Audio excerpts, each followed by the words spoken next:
ಯಲ್ಲಾಪುರ ಪಟ್ಟಣದ ಬಸವೇಶ್ವರ ವೃತ್ತದಲ್ಲಿರುವ ಬಸವೇಶ್ವರ ದೇವಾಲಯದಲ್ಲಿ ವಿಜೃಂಭಣೆಯಿಂದ ನಡೆದ ವರ್ಧಂತಿ ಉತ್ಸವ. 2 ದಿನಗಳ ಕಾಲ ನಡೆದ ಯಲ್ಲಾಪುರ ಪಟ್ಟಣದ ಬಸವೇಶ್ವರ ವೃತ್ತದಲ್ಲಿರುವ ಬಸವೇಶ್ವರ ದೇವಾಲಯದ ವರ್ಧಂತಿ ಉತ್ಸವ ನಿಮಿತ್ತ ಹಮ್ಮಿಕೊಂಡ ಕಾರ್ಯಕ್ರಮಗಳು ಗುರುವಾರ ಸಂಜೆ ಸುಮಾರು 4 ಗಂಟೆಗೆ ಸಂಪನ್ನಗೊಂಡವು. ಶಿವಲಿಂಗಕ್ಕೆ ಬೆಳ್ಳಿಯ ಪ್ರಭಾವಳಿ ಹಾಗೂ ವಿಶೇಷ ಆಭರಣ, ಹೂವಿನ ಅಲಂಕಾರ ಮಾಡಿ ವಿಶೇಷ ಪೂಜೆ ಸಲ್ಲಿಸಲಾಯಿತು. ಗಣಪತಿ, ನವಗ್ರಹ ಪೂಜೆ, ರುದ್ರಹೋಮ ಸೇರಿದಂತೆ ವಿವಿಧ ಧಾರ್ಮಿಕ ಕಾರ್ಯಕ್ರಮಗಳು ಜರುಗಿದವು. ನಂತರ ಮಹಾಮಂಗಳಾರತಿ, ಅನ್ನ ಸಂತರ್ಪಣೆ ನಡೆಯಿತು. ದೇಗುಲದ ಅರ್ಚಕರಾದ ಶಿವಯ್ಯ ಬಸಯ್ಯ ಹಿರೇಮಠ್ ಹಾಗೂ ಶಿವಯ್ಯ ಹಿರೇಮಠ್ ಅವರ ಆಚಾರತ್ವದಲ್ಲಿ ಧಾರ್ಮಿಕ ಕಾರ್ಯಕ್ರಮಗಳು ನಡೆದವು.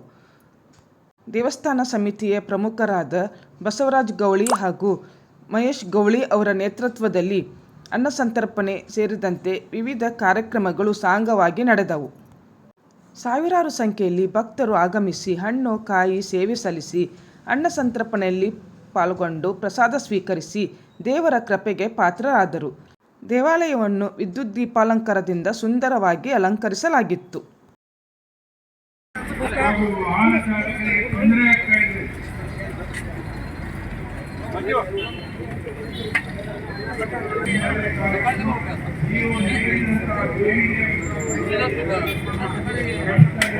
ಸಾವಕಾಶ